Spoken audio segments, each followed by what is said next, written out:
Assalamualaikum warahmatullahi wabarakatuh.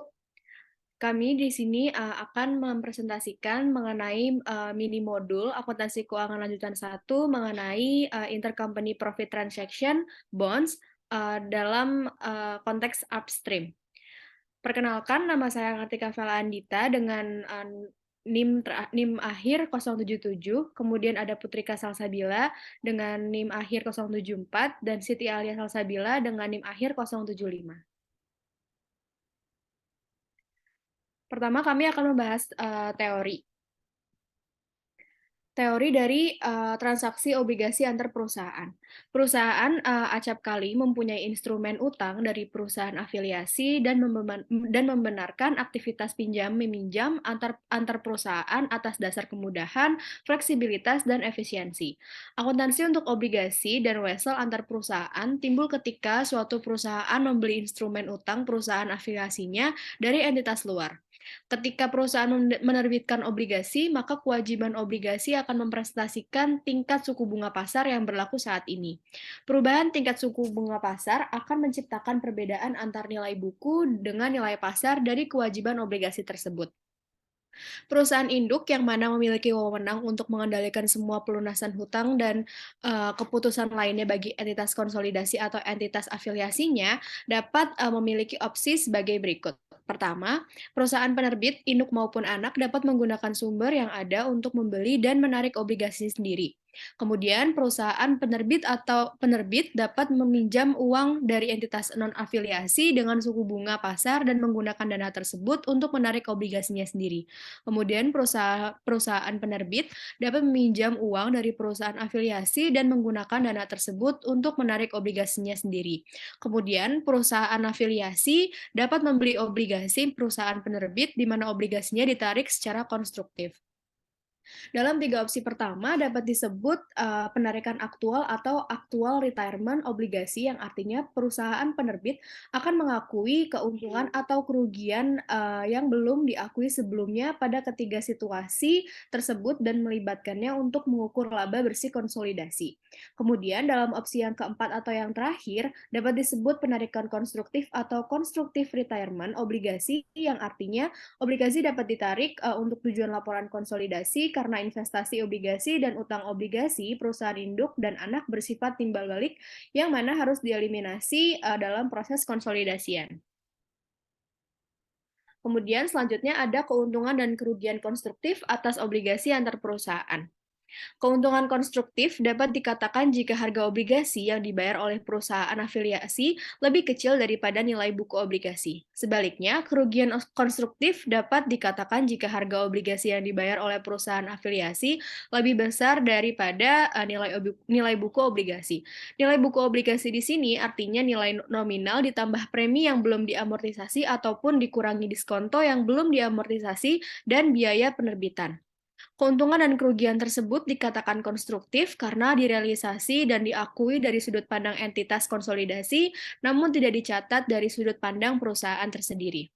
Terdapat dua teori terkait dengan adanya keuntungan dan kerugian konstruktif, yaitu pertama, teori nilai nominal atau par value theory yang berpendapat bahwa keuntungan konstruktif yang dihasilkan akan dialokasikan ke perusahaan induk dan perusahaan anak.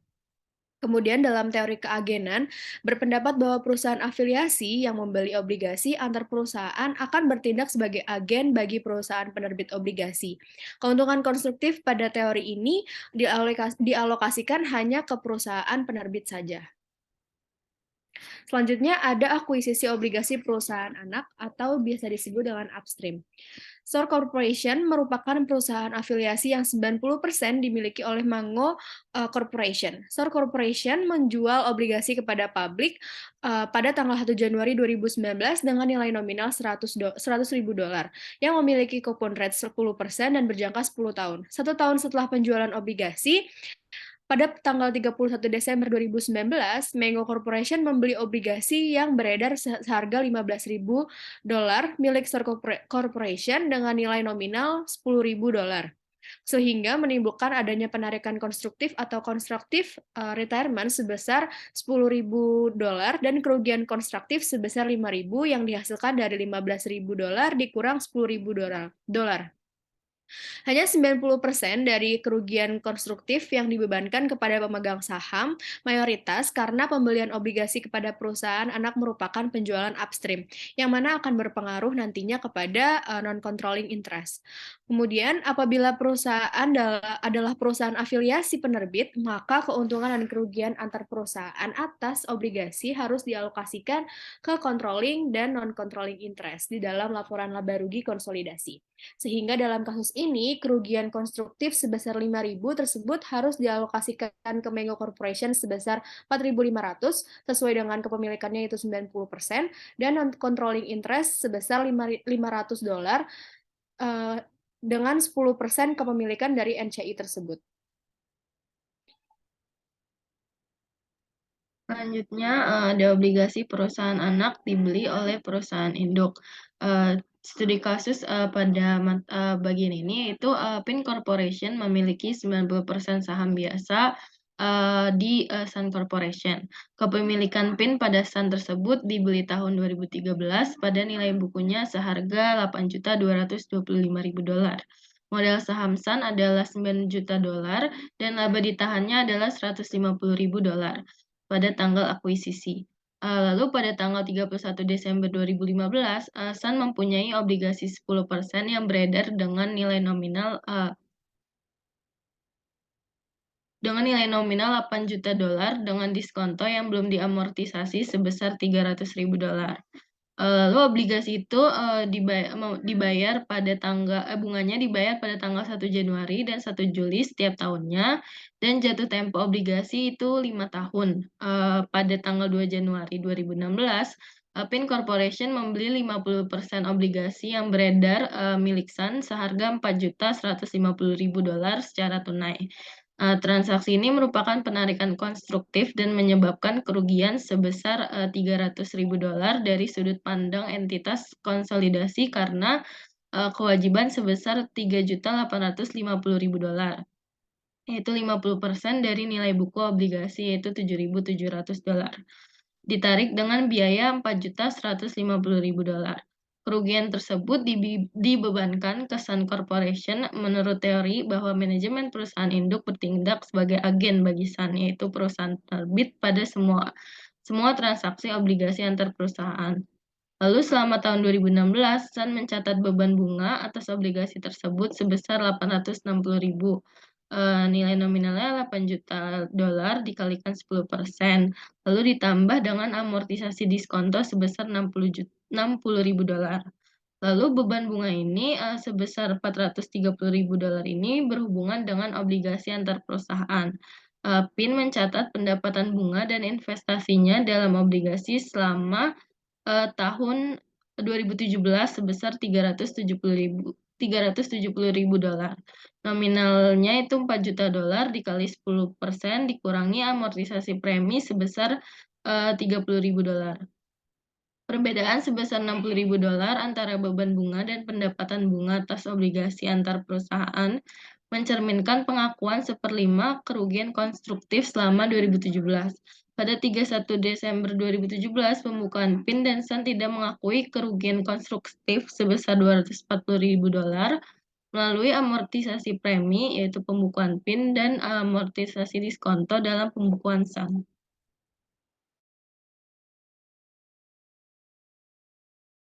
Lalu terdapat perhitungan dengan metode ekuitas.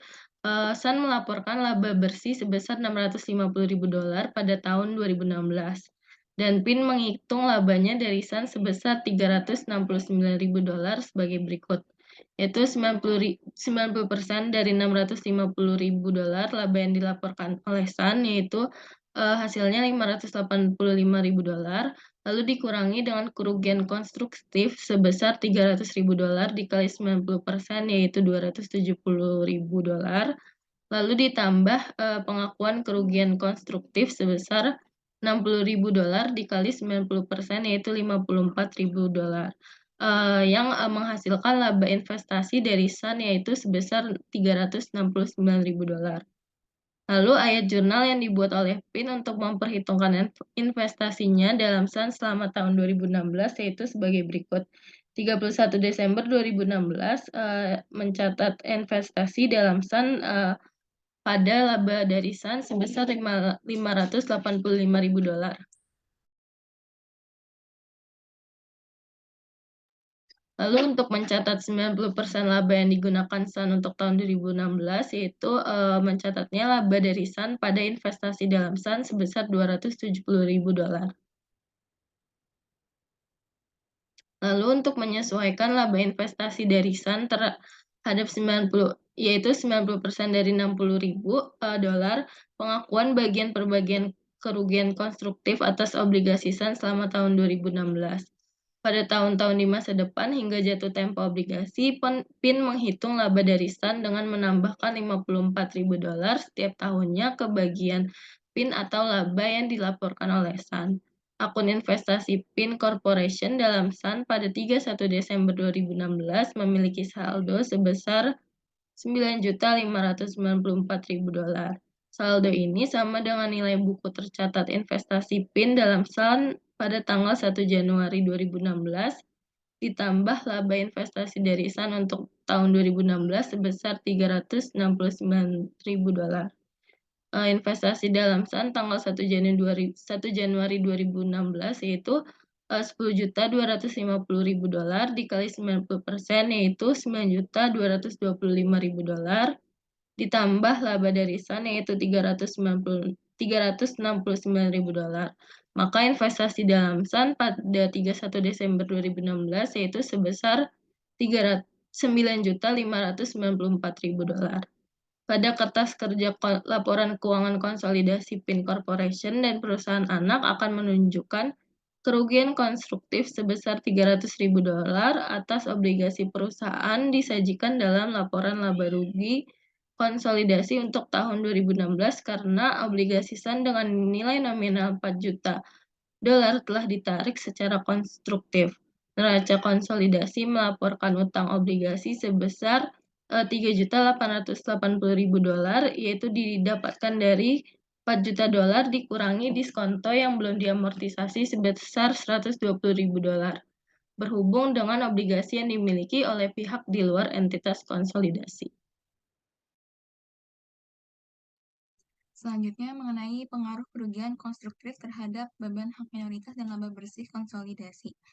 Apabila diketahui kerugian konstruktif dibebankan ke Sapa Company, kerugian konstruktif mengakibatkan penurunan laba bersih konsolidasi tahun 2012 sebesar $216.000.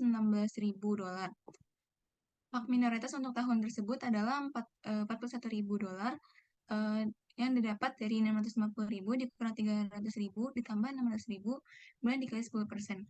Beban yang terkait dengan 10% hak minoritas dikurangkan dari kerugian konstruktif sebesar $300.000 dan dicatat sebagai kredit sebesar 10% dari bagian yang diakui, yaitu sebesar $60.000. Sebagai hasilnya, beban bunga minoritas untuk tahun 2012 dihitung berdasarkan 10% dari realisasi pendapatan sebesar $410.000 dan bukan 10% dari laba bersih sebesar $650.000 yang dilaporkan oleh Sapa Company. Dampak penurunan tersebut terlihat pada laporan laba rugi konsolidasi dengan tercermin kerugian sebesar $300.000 yang dicatat karena adanya penghapusan konstruktif obligasi, eliminasi pendapatan bunga sebesar $370.000 dan beban bunga sebesar $430.000 dan pelepasan beban hak minoritas dari $65.000 menjadi $41.000 per tahun, menghasilkan sebesar $24.000. Pengaruh terhadap laba bersih konsolidasi tahun 2012 adalah $216.000. Pengurangan beban hak minoritas sebanding dengan pengurangan beban lainnya. Ketika beban bunga minoritas menurun, maka akan mengakibatkan peningkatan laba bersih konsolidasi. Begitu pula sebaliknya. Selanjutnya yaitu pengaruh terhadap laporan konsolidasi pada tahun-tahun berjalan. Kerugian yang timbul dari penarikan obligasi hanya disajikan dalam laporan laba rugi konsolidasi untuk tahun di mana obligasi tersebut ditarik secara konstruktif. Pada tahun-tahun berikutnya, bagian kerugian konstruktif yang belum diakui akan dialokasikan antara akun investasi atau hak mayoritas dan hak minoritas. Berikut contohnya, ayat jurnal kertas kerja gabungan untuk mengeliminasi investasi obligasi dan utang obligasi. serta jumlah pendapatan bunga dan beban bunga pada tahun 2012 adalah sebagai berikut. Sapa company yang diberikan kerugian konstruktif terjadi karena ada alokasi kerugian yang belum diakui antara investasi di Sapa company sebesar $216.000 dan hak minoritas yaitu sebesar $24.000. Hak minoritas juga harus ikut menanggung kerugian tersebut karena kerugian ini merupakan kerugian perusahaan anak. Dalam perhitungan 10% dari kerugian konstruktif untuk pihak non-controlling pada tahun 2013 sebesar $60.000. Kemudian untuk perhitungan tersebut ditambahkan ke bagian NCI dalam Sapa company dari laba yang dilaporkan setiap tahun hingga tahun 2016. Dibutuhkan penyesuaian untuk beban non-controlling pada tahun 31 Desember 2016, investasi obligasi akan menurun menjadi $5 juta karena adanya amortisasi premi. Sedangkan untuk utang obligasi antar entitas akan mengalami peningkatan menjadi 5 juta karena adanya amortisasi diskonto. Kepemilikan obligasi antar perusahaan akan berkontribusi pada peningkatan tahunan laba bersih konsolidasi sebesar $54.000 dari tahun 2013 hingga 2016. Selanjutnya, dengan menggunakan metode ekuitas, diketahui laba pre-company dari Sapa company dan laba bersih keseluruhan juga naik sebesar $54.000 setiap tahun. Perhitungan pengaruh laba bersih konsolidasi untuk tahun 2013 hingga 2016 adalah sebagai berikut. Sehingga diketahui bahwa dari saldo akun obligasi antar perusahaan yang disajikan dalam buku terpisah antara P dan Sapa company dari 2013 hingga 2016. Ini juga menguraikan penyesuaian yang diperlukan pada kertas kerja konsolidasi untuk mengkonsolidasikan laporan keuangan P dan Sapa company di tahun-tahun berikutnya, setelah tahun pembelian obligasi Sapa company antar perusahaan. Ayat jurnal kertas kerja ini dibuat sebelum mengeliminasi jumlah resiprokal investasi dan ekuitas perusahaan anak karena akun investasi di Sapa company disertakan. Tujuan dari ayat jurnal kertas kerja yang digambarkan adalah untuk mengeliminasi jumlah-jumlah yang akan dieliminasi dari laporan terpisah P dan Sapa company jika obligasi telah ditarik pada tahun 2012. Tujuannya adalah menyajikan laporan keuangan konsolidasi yang mencerminkan sebagaimana jika Sapa company telah membeli dan menarik obligasinya sendiri.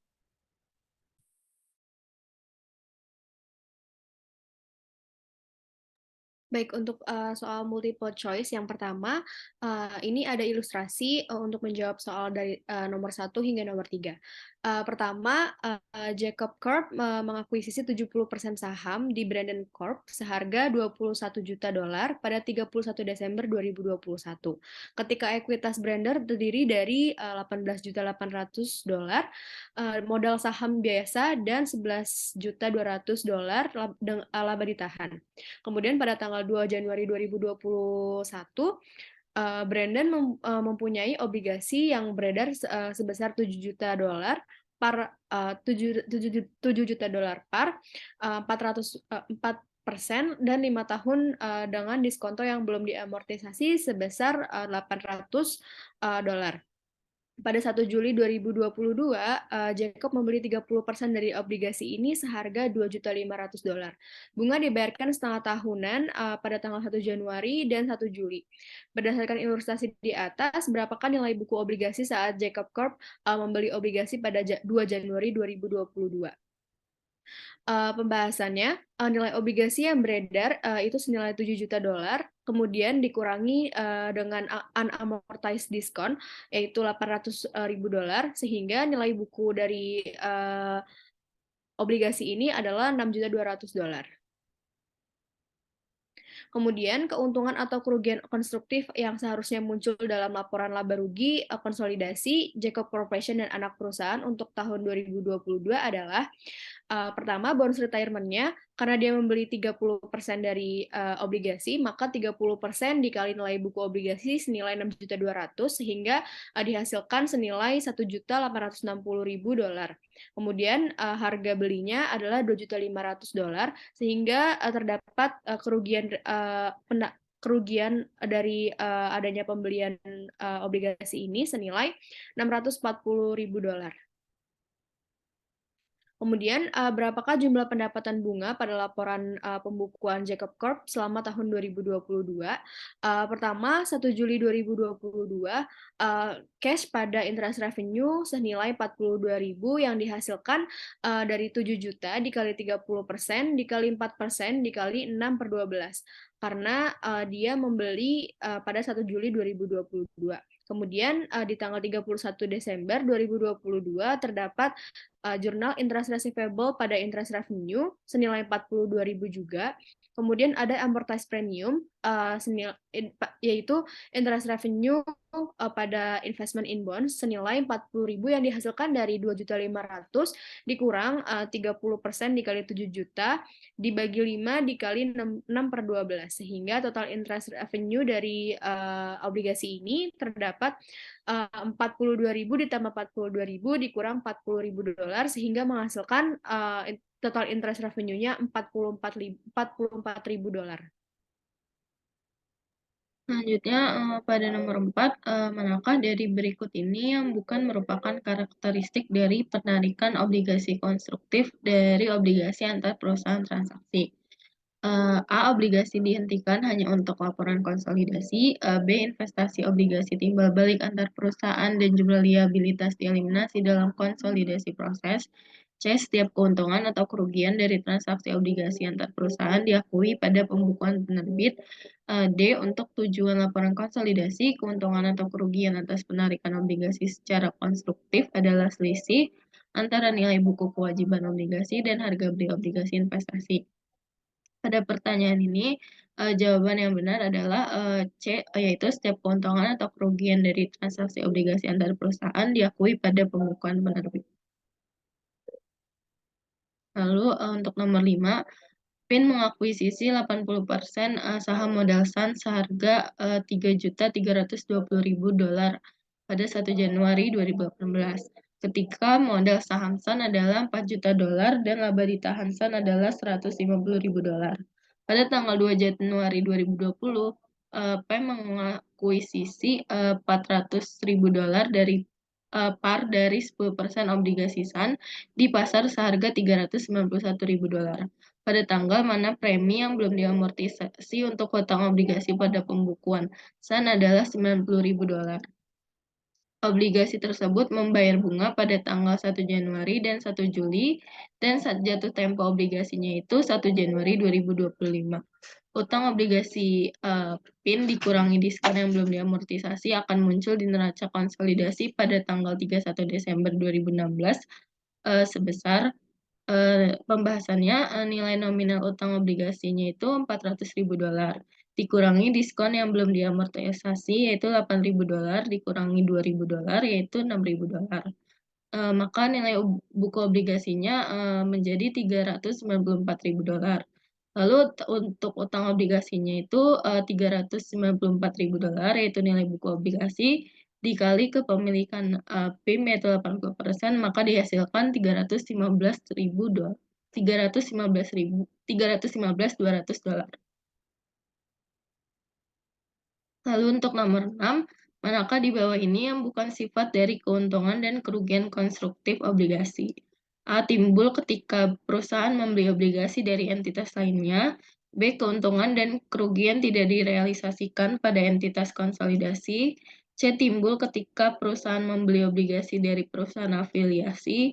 D. Timbul ketika perusahaan membeli obligasi pada harga senilai selain nilai buku obligasi tersebut.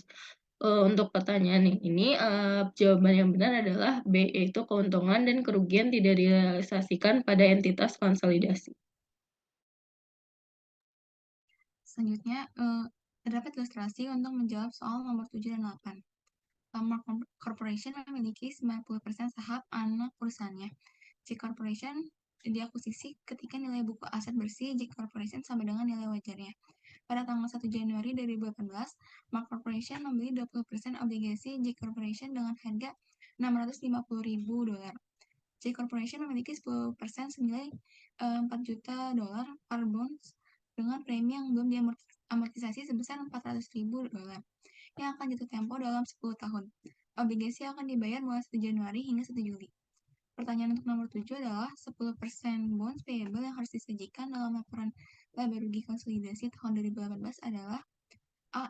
$3.448.000, B. $2.448.000, C. $3.488.000, dan D. $3.488.000. Jawaban yang benar adalah D.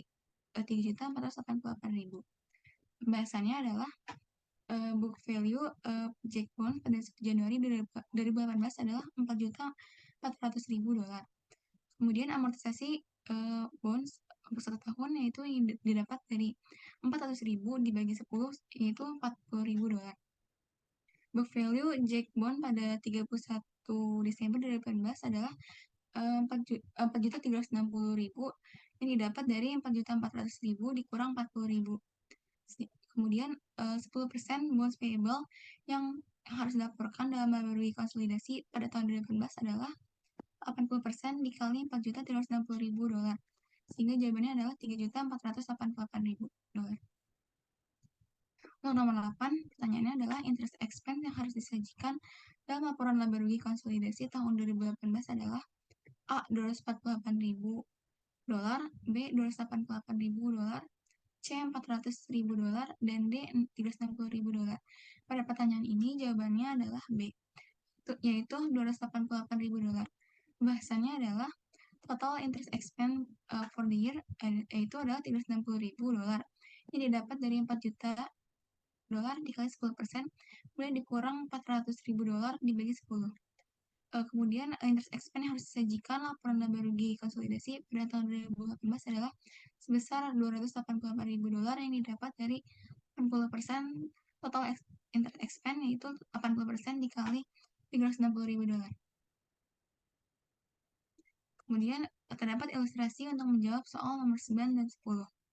Joy Corporation memiliki 70% saham Jim Corporation yang dibeli beberapa tahun sebelumnya dengan nilai buku yang sama dan dengan nilai wajar. Jim membeli obligasi 9% senilai $1.200.000 dengan nilai buku $1.190.000 pada tanggal 1 Januari 2018. Dan Joy membeli obligasi 9% Jim senilai $600.000 dan dengan harga $603. Obligasi ini jatuh tempo pada tanggal 1 Januari 2022 dan membayar bunga setiap tanggal 1 Januari dan 1 Juli. Untuk pertanyaan nomor 9 adalah tentukan keuntungan atau kerugian atas constructive retirement dari Jim Bonds. Yang A, $8.000 gain, B, $8.000 loss, C, $5.000 gain, D, $5.000 loss. Jawabannya di sini adalah $8.000 loss. Bahasannya adalah cost paid to retire 1/2 of Jim Bond adalah $603.000. Kemudian book value of bond retired yaitu sebesar $595.000 yang didapat dari $1.190.000 dikali 0,5. Jadi constructive loss on bond retirement-nya adalah $8.000. Kemudian nomor 10 yaitu Jim melaporkan laba bersih sebesar $14.000 untuk tahun 2018. Berapakah pendapatan Joy dari Jim? A. $5.600, B. $6.000, C. $1.400, D. $1.200. Jawabannya untuk pertanyaan ini adalah 5.600. Pembahasannya adalah share of Jim reported income yaitu sebesar $9.800 dikurang constructive loss yaitu 5.600 yang didapat dari $8.000 kali 70%. Kemudian ditambah piecemeal recognition of constructive loss sebesar 1.400 yang didapat dari 8.000 dibagi 4 tahun dikali 70%. Maka income from Jim adalah $5.600.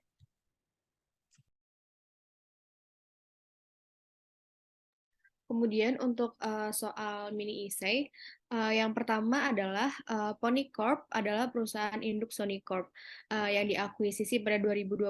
Pony Corp memiliki 80% saham di Sony Corp. Pada tanggal 1 Januari 2022, Sony Corp menerbitkan obligasi 5 tahun senilai $1 juta, 5% bunga kupon rate-nya kepada publik. Pada tanggal 1 Januari 2023, Pony Corp membeli 30% dari obligasi Sony Corp yang beredar seharga $350.000. Pada akhir tahun 2023, Sony melaporkan laba bersih sebesar $500.000. Pertama, hitung pendapatan dari Sony Corp untuk tahun 2022. Pembahasannya adalah bonds retirement yang didapatkan dari 30% dikali 1 juta senilai $300.000, kemudian purchasing price ada $350.000 sehingga terdapat loss on retirement senilai $50.000. Kemudian Sony Corp net income $400.000 yang dihasilkan dari 80% dikali $500.000. Kemudian dikurangi dengan loss on retirement yaitu senilai $40.000 yang dihasilkan dari 80% dikali $50.000. Kemudian ditambah dengan piecemeal recognition yaitu senilai $8.000 yang dihasilkan dari 80% dikali $50.000 dibagi 5 tahun. Sehingga income from Sony Corp-nya ini adalah $368.000. Kemudian, hitung bagian kepentingan pengendali atau NCI untuk tahun 2022. Pembahasannya adalah Sony Corp net income senilai $100.000 yang dihasilkan dari 20% dikali $500.000, kemudian dikurangi dengan loss on retirement senilai $10.000 yang dihasilkan dari 20% dikali $50.000, kemudian ditambah dengan piecemeal recognition of constructive loss yaitu senilai $2.000 yang dihasilkan dari 20% dikali $50.000 dibagi 5, sehingga income from Sony Corp-nya ini adalah $92.000. Selanjutnya untuk nomor 2, Skyco adalah anak perusahaan dari Pemco. Pemco memiliki 90% kepemilikan pada Skyco dengan nilai buku aset bersih Skyco sama dengan nilai wajarnya.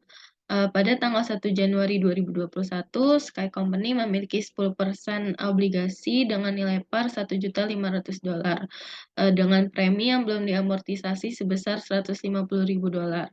Obligasi tersebut akan jatuh tempo dalam 10 tahun. Pada tanggal 1 Januari 2021, Prime Company membeli 20% obligasi Sky Company dengan harga sebesar $400.000. Tanggal pembayaran bunganya 1 Januari dan juga 1 Juli. Lalu untuk pertanyaan yang AA, tentukan jumlah yang harus disajikan pada laporan keuangan konsolidasi pada 2021 untuk 10% bonds payable. Nilai buku obligasi Skyco pada 1 Januari 2021 yaitu $1.650.000. Lalu amortisasi selama 1 tahun yaitu $150.000 dibagi 10. Jadi dapat $15.000. Maka nilai buku obligasi Skyco pada 31 Desember 2021 yaitu $1.635.000. Lalu 10% bonds yang payable yang harus dilaporkan adalah 80% dari nilai buku obligasi Skyco yaitu $1.308.000 didapat dari 80% dikali $1.635.000. Lalu untuk B, tentukan jumlah yang harus disajikan pada laporan keuangan konsolidasi pada 2021 untuk interest expense. Total interest expense untuk tahun 2021 yaitu sebesar $135.000. Didapat dari 1.500.000 dikali 10% dikurang $150.000 dibagi 10 tahun. Maka interest expense yang harus dilaporkan yaitu sebesar $108.000 didapat dari 80% dikali $135.000. Selanjutnya untuk nomor 3, Peter Corporation adalah anak perusahaan Gen Corporation dengan Gen Corporation memegang 90% kepemilikan saham di Peter Corporation.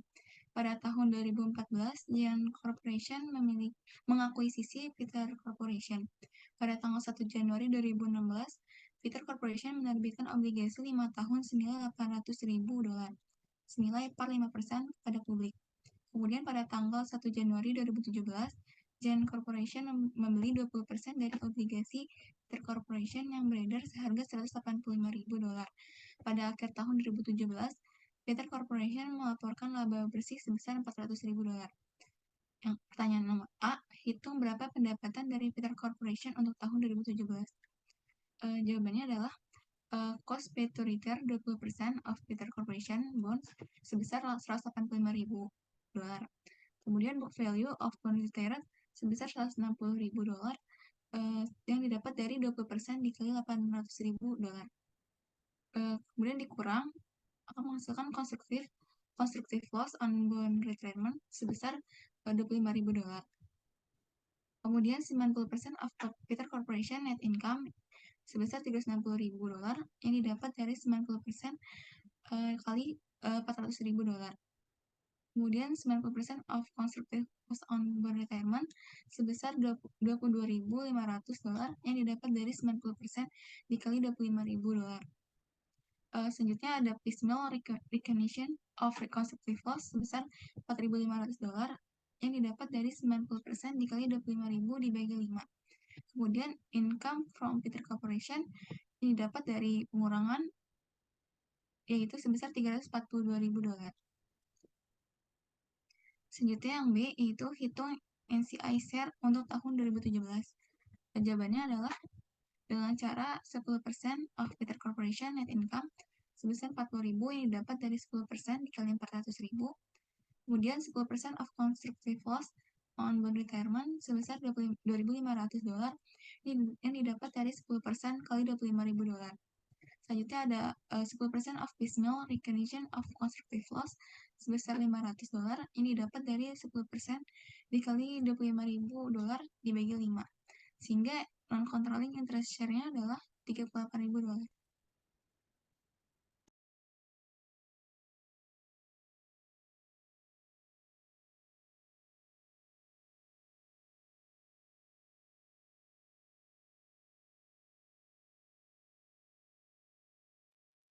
Selanjutnya ada penjelasan dari study case. Yang pertama, untuk soal pertama, pada tanggal 31 Desember 2019, PT Abadi mengakuisisi 80% PT Sukses seharga $8 juta ketika total ekuitas pemegang saham PT Sukses adalah $10 juta. Berikut adalah informasi neraca saldo kedua perusahaan untuk tahun yang berakhir pada tanggal 31 Desember 2020. Ini berikut neraca saldo dari PT Sukses dan PT Abadi dengan total bagian debit yaitu 38.550.000 untuk PT Abadi dan untuk PT Sukses sebesar 24.900.000.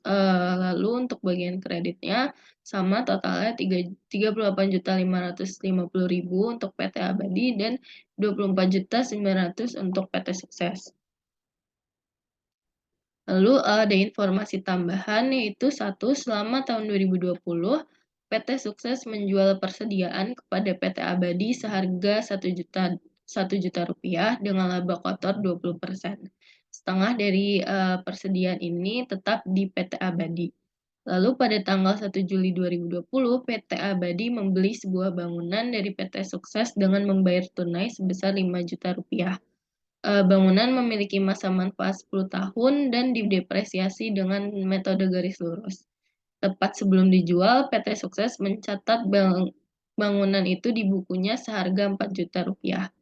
Lalu yang ketiga, pada tanggal 1 Januari 2020, PT Sukses memiliki $1 juta par 10% obligasi dengan diskon yang belum diamortisasi sebesar 200.000.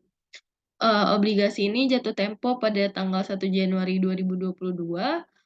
Bunga dibayarkan setiap tanggal 1 Januari. Pada tanggal ini, PT Abadi membeli semua obligasi PT Sukses dengan harga 900.000. Lalu ini diminta untuk menyiapkan kertas kerja konsolidasi untuk PT Abadi dan anak perusahaan untuk tahun yang berakhir 31 Desember 2020. Pertama kita melihat apakah ada goodwill dari investasi ini. Fair value purchase 80% dari PT Sukses itu kan 8 juta. Lalu implied fair value-nya itu didapat 10 juta rupiah. Lalu di soal dijelaskan bahwa PT Sukses ini net asetnya 10 juta rupiah. maka goodwill-nya tidak ada goodwill dalam investasi ini. Lalu kita mencari net income dari PT Sukses yang didapat dari ini sales PT Sukses itu 12 juta, lalu cost of sales-nya ada 8.800.000, lalu akhirnya kita dapat gross profit sebesar 3.200.000. Lalu ada interest expense sebesar 200.000 dan other expense sebesar 2.100.000. Lalu ada other income yaitu gain on sale of building sebesar 1 juta rupiah. Maka net income yang didapatkan dari PT Sukses yaitu 1.900.000.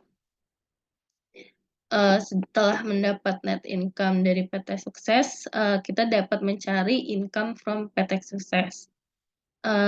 Income from PT Suksesnya ini didapat dari kita mencari 80% of PT Sukses net income, yaitu 80% dikali 1.900.000 maka didapat 1.520.000. Lalu dikurang unrealized profit from ending inventory sebesar 80.000 yang didapat dari 80% dikali 1 juta dibagi 2 dikali 20%. Karena seperti yang dijelaskan di soal, PT Sukses ini menjual persediaan kepada PT Abadi seharga 1 juta dengan laba kotornya 20%, lalu setengahnya ini masih ada di PT Abadi, maka dibagi 2. Lalu ada unrealized gain on sale of building sebesar 800.000, didapat dari 80% dikali 5 juta dikurang 4 juta. Ini 5 juta itu bangunan yang dibayar oleh PT Sukses, dan nilai buku bangunan itu 4 juta, maka ada gain sebesar 1 juta. Didapat unrealized gain-nya ini 800.000. Lalu constructive loss on bond retirement. Ini didapat dari bonds retirement yang beredar itu sebesar 800.000, didapat dari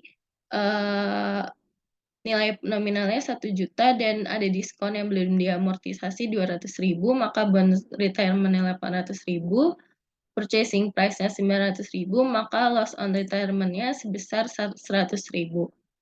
Maka constructive loss on bond retirement-nya 80.000 didapatlah dari 80% dikali 100.000. Lalu ditambah piecemeal recognition of gain on sale building di sebesar 40.000 didapat dari 80% dikali 1 juta dibagi 10, yaitu umur manfaat buildingnya, dibagi 2, lalu dibagi 2, didapat 40.000. Lalu piecemeal recognition of constructive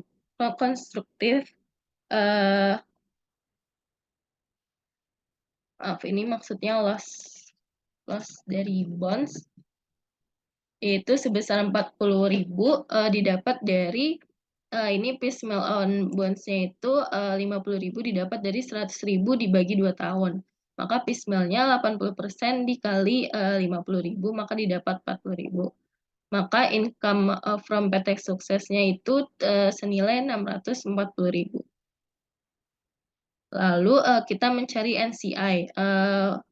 Pertama ini NCI share-nya didapat dari 20% dikali dari net income PT Sukses, yaitu 20% dikali 1.900.000. Selanjutnya dikurang unrealized profit from ending inventory, yaitu 20% dikali 1 juta dibagi 2 dikali 20%. Lalu dikurangin unrealized gain on sale of building sebesar 200.000, didapat dari 20% dikali 5 juta dikurang 4 juta. Lalu constructive loss on bond retirement sebesar 20.000 didapat dari 20% dikali dengan 100.000. Lalu ditambah piecemeal recognition of gain on sale of building sebesar 10.000 didapat dari 20% dikali 1 juta dibagi 10 dibagi 2. Lalu ini piecemeal recognition of constructive loss of bonds sebesar 10.000 didapat dari 20% dikali 50.000. Maka didapat untuk NCI-nya itu sebesar 160.000. Selanjutnya kita membuat adjustment and elimination journal. Yang pertama, untuk mencatat penjualan persediaan dari PT Sukses ke PT Abadi sebesar 1 juta, kita catat dengan sales pada cost of sales sebesar 1 juta. Lalu cost of sales pada inventory sebesar 100.000. Lalu untuk mencatat penjualan building, yaitu gain on sale of building pada building net sebesar 1 juta rupiah. Dan building net pada other expense sebesar 50.000. Lalu untuk mencatat mengeliminasi nilai investment in PT Sukses Bonds, kita catat dengan bonds payable sebesar 900.000, loss on retirement of bonds sebesar 100.000, interest income sebesar 150.000, pada interest expense sebesar 200.000, dan investment in PT Sukses Bonds sebesar 950.000. Lalu kita mencatat interest payable pada interest receivable sebesar 100.000. Lalu kita mengeliminasi income from PT Sukses dan NCI Share dengan caranya income from PT Sukses sebesar 600.000, NCI Share sebesar 160.000 pada dividen sebesar 800.000. Lalu kita mengeliminasi nilai return earning anak PT Abadi dan common stock PT Abadi, PT Sukses maksudnya, dengan cara return earning pada debit 5 juta, common stock pada debit 5 juta, dan investment in PT Sukses sebesar 8 juta, dan NCI sebesar 2 juta. Lalu selanjutnya, dari jurnal eliminasi dan adjustment tersebut, kita dapat membuat konsolidasi work papers for the year ended Desember 31, 2020. Ini income statement untuk bagian sales, income from PT Sukses, gain on sale of building, interest income, loss on bond retirement, cost of sale, interest expense, other expense, dan NCI share didapat dari soal kecuali the income from PT Sukses didapat dari yang tadi kita udah hitung, yaitu 640.000, dan NCI share yaitu 160.000. Lalu kita mengeliminasi nilai sales karena penjualan persediaan sebesar 1 juta. Lalu kita juga mengeliminasi nilai income dari anak, yaitu income from PT Sukses sebesar 640.000. Lalu kita juga mengeliminasi nilai gain on sale sebesar 1 juta.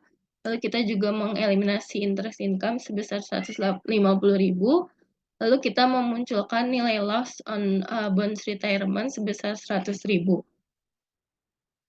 Lalu kita mendebit, menambahkan nilai cost of sales 100.000 dan juga mengeliminasi nilai cost of sales sebesar 1 juta. Lalu nilai interest expense dieliminasi sebesar 200.000 dan other expense dieliminasi disesuaikan dengan nilai 50.000. Lalu kita memunculkan nilai NCI share sebesar 160.000. Maka dihasilkan untuk net income konsolidasi yaitu 1.990.000.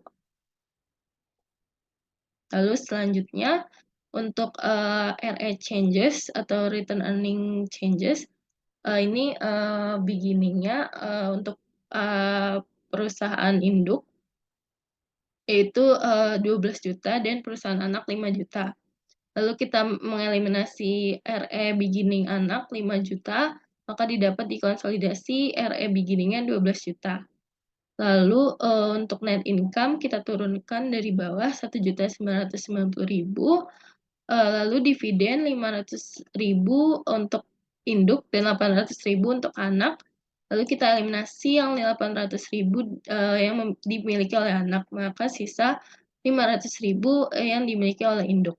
Maka RE changes ending-nya didapat 13.490.000. Lalu selanjutnya untuk statement of financial position, Ini kita ada cash untuk bagian aset, punya induk 1.500.000 dan anak 2 juta, maka didapat konsolidasinya 3.500.000. Lalu untuk akun receivable milik induk 3.640.000, milik anak 1.900.000, maka didapat konsolidasi 5.540.000. Lalu interest receivable 100.000 dari bonds itu kita eliminasi 100.000 semuanya, maka interest receivable dikonsolidasinya bernilai 0. Lalu inventory sebesar 1.600.000 dimiliki oleh induk dan 1.800.000 dimiliki oleh anak. Lalu kita eliminasi sebesar 100.000, maka konsolidasi untuk inventory bernilai 3.300.000. Lalu untuk land 2 juta untuk di induk dan 4.200.000 di anak, maka konsolidasinya didapatkan 6.200.000.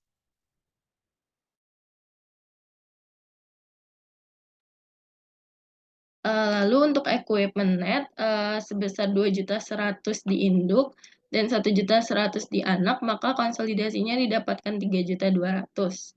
Lalu untuk building net induk memiliki 6 juta dan anak memiliki 2 juta, lalu kita sesuaikan 50.000 dan kita eliminasi 1 juta, maka nilai konsolidasi untuk building net sebesar 7.050.000. Lalu untuk investment in PT Sukses Bonds, kita dimiliki oleh induk 950.000, lalu kita eliminasi. Jadi dikonsolidasi nilainya 0. Dan untuk investment in PT Sukses atau di anak sebesar 8 juta, kita juga eliminasi. Jadi dikonsolidasi nilainya 0. Lalu untuk akun payable dikonsolidasi sebesar 3.300.000. Interest payable senilai 0 karena eliminasi 10% bonds payable 900.000 juga dieliminasi, maka nilainya 0. Lalu common stock untuk common stock anak kita eliminasi, maka tersisa 10 juta. Lalu RE kita dapatkan dari RE changes yaitu 13.490 dan kita menambahkan nilai NCI 2 juta. Maka kita dapat total liabilities dan equity-nya itu 28.790.000.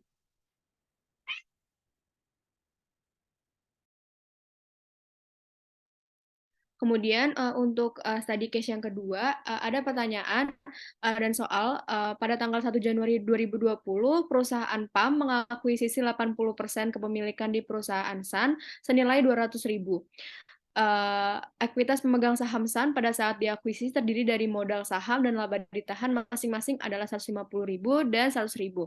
Kemudian pada 1 Januari 2019, SAN menerbitkan obligasi ke pasar dengan harga jual 90.000.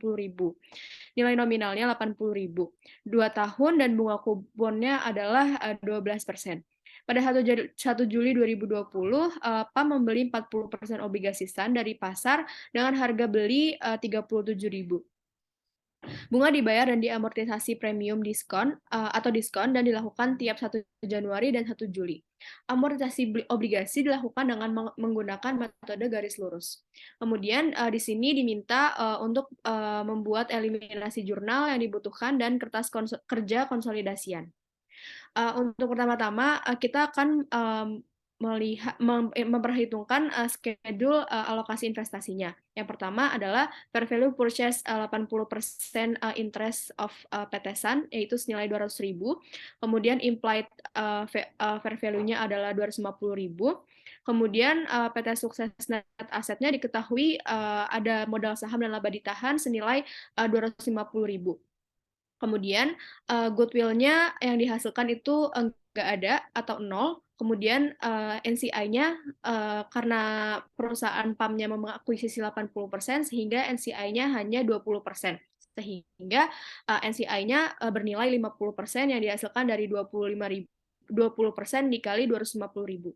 Kemudian untuk perhitungan gain or loss bonds retirement-nya, pertama menghitung bonds retirement yang dihasilkan dari 90.000 dikurang 10.000 dibagi 2 tahun dikali 6/12 karena dia bunganya dibagi setiap tanggal 1 Januari dan 1 Juli, kemudian dikali 40% sehingga menghasilkan nilai 35.000.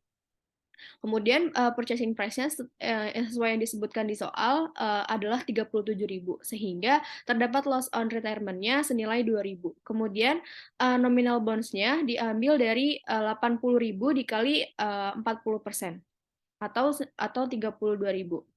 Kemudian premium amortisasinya senilai 5.000 yang dihasilkan dari 37.000 dikurangi 32.000. Kemudian nominal bonds-nya terdapat 80.000 dengan market price-nya 90.000 sehingga ada amortisasi premium senilai 10.000. Kemudian untuk jurnal bagian PAM itu pertama di 2 Januari dia mencatat investment in S pada cash senilai 200.000. Kemudian di 1 Juli 2019 dia mencatat investment in bonds karena dia membeli obligasi dari Sun senilai 37.000. Kemudian di tanggal 31 Desember terdapat bunga yang didapatkan untuk PAM yaitu dicatat menggunakan interest receivable pada interest revenue senilai 1.920 yang dihasilkan dari 40% dikali nilai nominal obligasi yaitu 80.000 dikali bunga kupon dikali termin pembayaran bunganya. Kemudian terdapat interest revenue atau investment bonds senilai 1.667 yang dihasilkan dari premium amortisasinya dibagi 1,5 tahun dikali termin dari pembayaran bunganya. Kenapa dia 1,5 tahun? Karena dibelinya itu pada 1 Juli 19, sedangkan obligasinya itu jatuh tempo pada 2 tahun sehingga masih tersisa 1,5 tahun. Kemudian untuk jurnal call bagian Sun-nya itu di 2 Januari 2019 itu terdapat cash pada bonds payable yaitu 90.000. Kemudian di 1 Juli 2019 terdapat interest expense pada cash senilai 4.800 yang dihasilkan dari 80.000 dikali 12% dikali 6/12. Kemudian ada bonds payable pada interest expense yang berasal dari 10.000 dibagi 2 dikali 6/12. Kemudian di tanggal 31 Desember, interest expense pada interest payable senilai 4.800. Kemudian ada bonds payable pada interest expense pada senilai 2.500. Kemudian dapat disimpulkan investment in bonds pada P atau PAM itu senilai 35.333 yang dihasilkan dari 37.000 dikurang 1.667. Kemudian interest revenue-nya terdapat 253 yang dihasilkan dari 1.920 dikurang 1.667. Kemudian terdapat interest receivable-nya senilai 1.920. Kemudian untuk dari sisi company Sun-nya itu interest expense-nya terdapat 4.600 yang dihasilkan dari 4.800 dikurang 2.500 ditambah 4.800 dikurang 2.500. Kemudian bonds payable-nya terdapat 90.000 dikurang 2.500 dikurang 2.500 sehingga menghasilkan nilai 85.000. Kemudian terdapat interest payable-nya senilai 4.800. Kemudian bonds payable intracompany-nya karena company P itu membelinya 40% sehingga 40% dikali 85.000. Kemudian interest expense-nya juga sama dan dikali dengan termin pembayaran bunga yaitu 40% dikali 4.600 dikali 6/12. Kemudian untuk membuat kelas kerja konsolidasi, kita dapat membuat jurnal eliminasi yang pertama.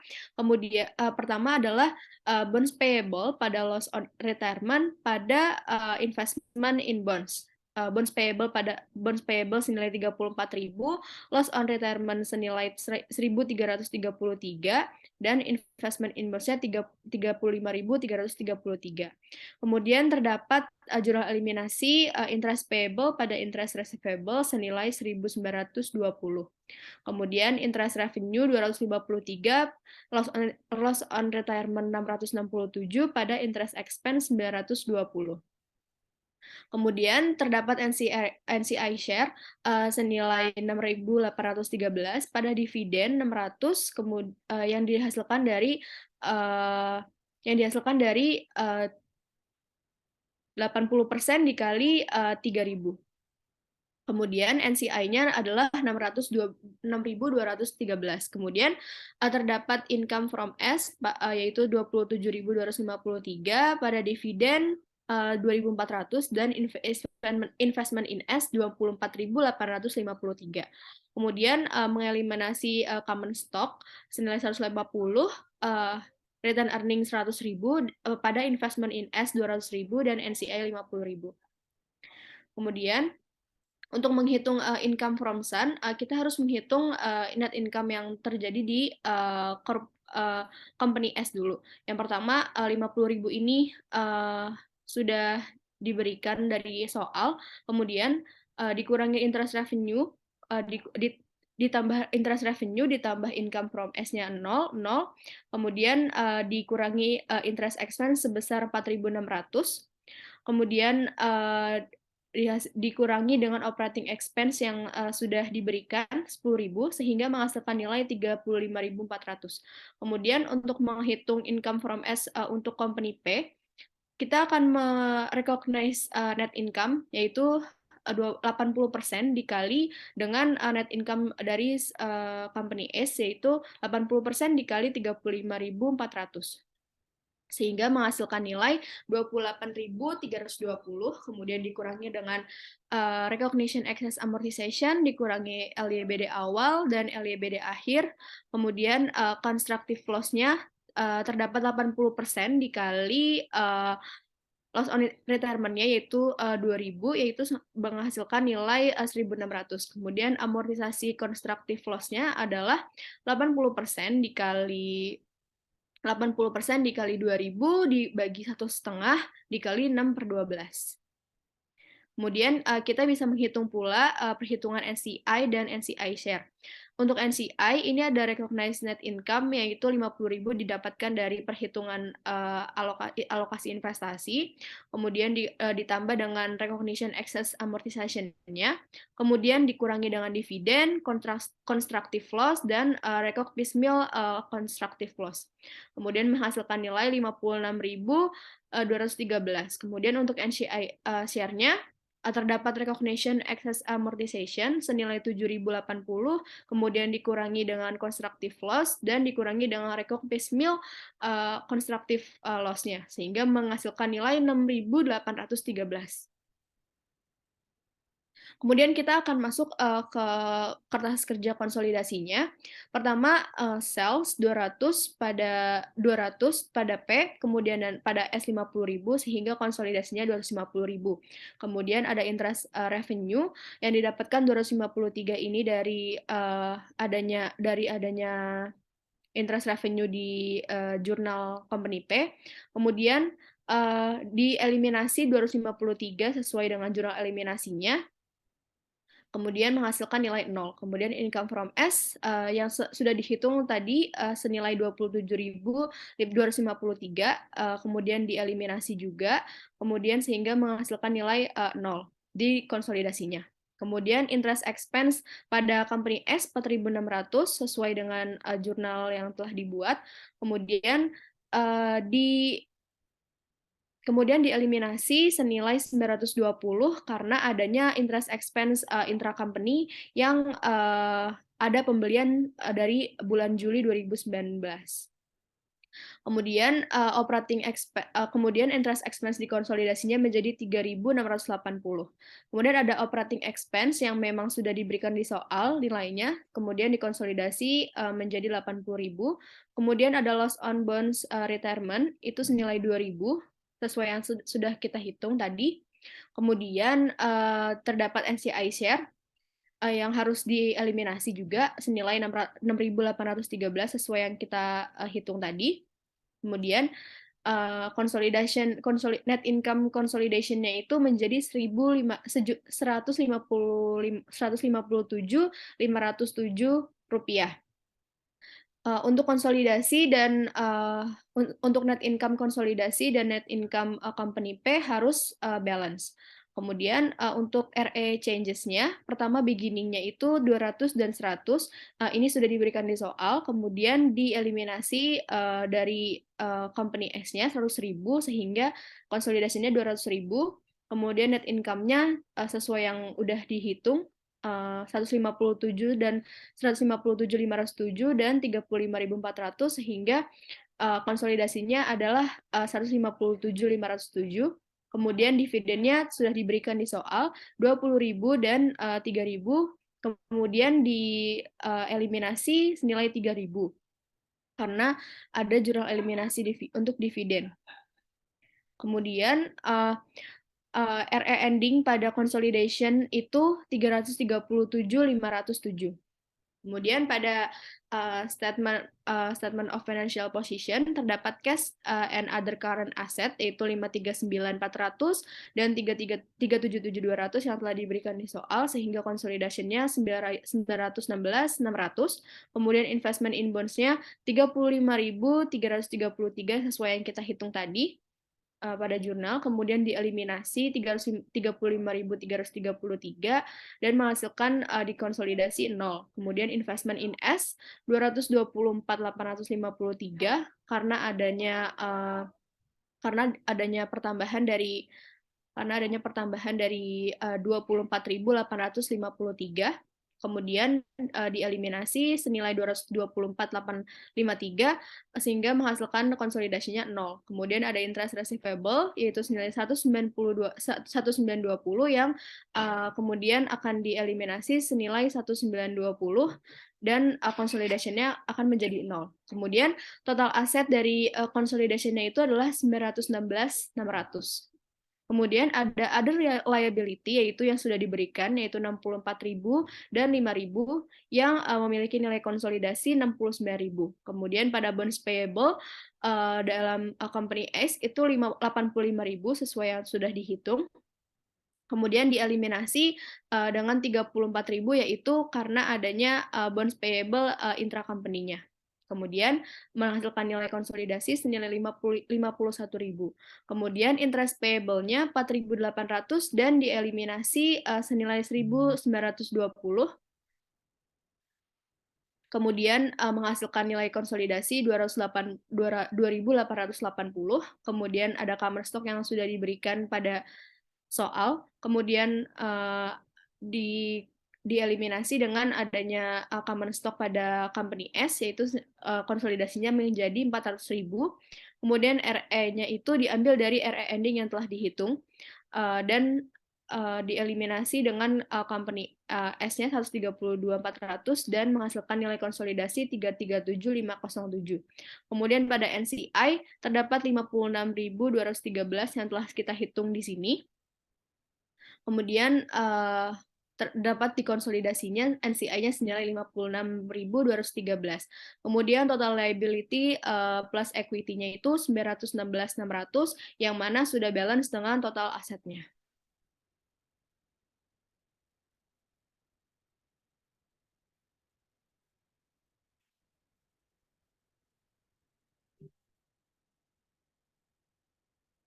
Sekian presentasi mini modul akuntansi keuangan lanjutan 1 mengenai intra-company transaction bonds dari kelompok kami. Terima kasih apabila banyak salah kata, mohon dimaafkan. Terima kasih. Wassalamualaikum warahmatullahi wabarakatuh.